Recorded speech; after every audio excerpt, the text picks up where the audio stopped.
Hi everybody. So let's imagine that we're in the classroom and I just wrote these 3 sentences on the board.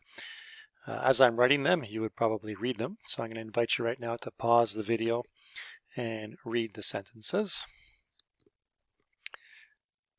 So you have noticed that all 3 of them are questions and they end with something that's a little bit distinct. Don't you, did you, and didn't you. These are what we call in English tag questions. And I guess if I was doing this, saying the same thing in French, I probably would just add to my sentence this little phrase, which sounds kind of elegant in French, n'est-ce pas?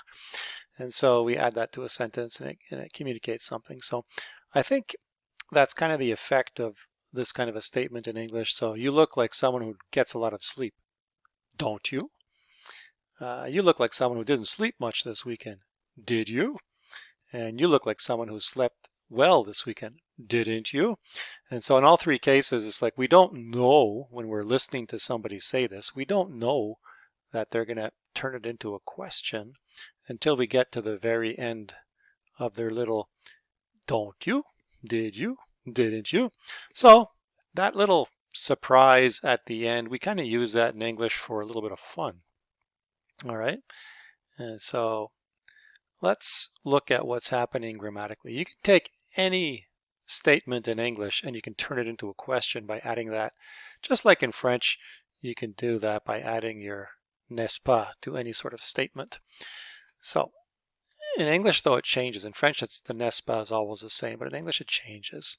So let's look at what we can see. Why is it different? Why is it don't and did and didn't? So we got 3 different forms. And why are they different? Well, over here we've got gets.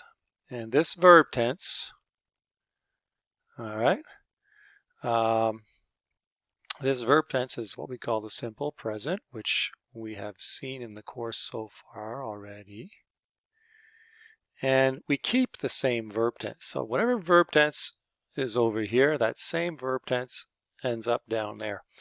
And you might say to yourself, yeah, but wait, there's an S over here. How come there's no S in here? Well, there's no S because we have you over here.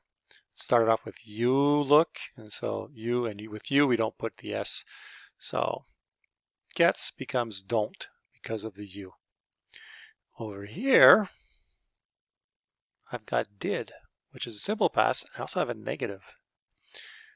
Now, that's interesting. I didn't talk about the negative over here. That's a little question mark. What's going on with this little negative thing over here?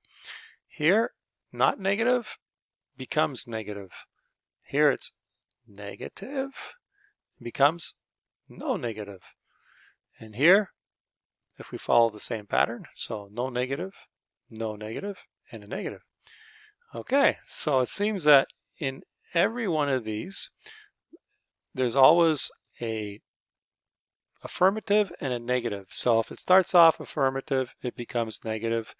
So this is affirmative, gets becomes negative. This is negative, and negative becomes affirmative. So that's what tells you whether you put a not at the end of your little tag question section or not. Okay?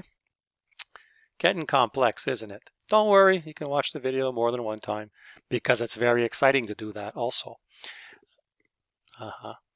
Okay, so the other thing is over here we have did, right, which is in the past.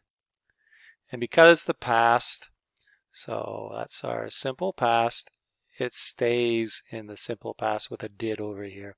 So that's our simple past. And over here, this is also simple past, and that's why we get did again over here. All right, so that's a brief explanation of tag questions. And you can really do them with any verb in English, and we'll add more to this together when we chat about it. But I suggest you just sort of maybe watch the video a couple of times just to get used to this pattern. All right, okay.